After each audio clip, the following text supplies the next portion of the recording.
لاهور قلندر کوټه ګلیډیټر ته شکست ورکولو نه پس د لاهور قلندر کلاړي ډیریل میچل یو ډیر اهم سټیټمنټ جاری کړی دی.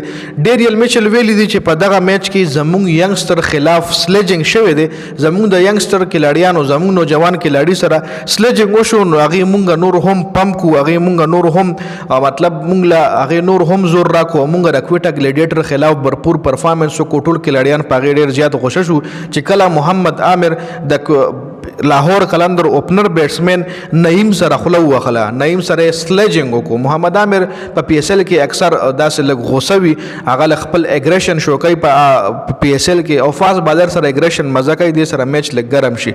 نو بل طرف ته ډیریل میچل ویلي دي چې کوټه ګلیډیټر ته یو ډېر غټ شکست ورکړی لاهور قلندر. د کوټه ګلیډیټر ټوټل ټیم یې تقریبا 130 رنزونه وټ کړو او لاهور قلندر په 224 رنزونه کړو.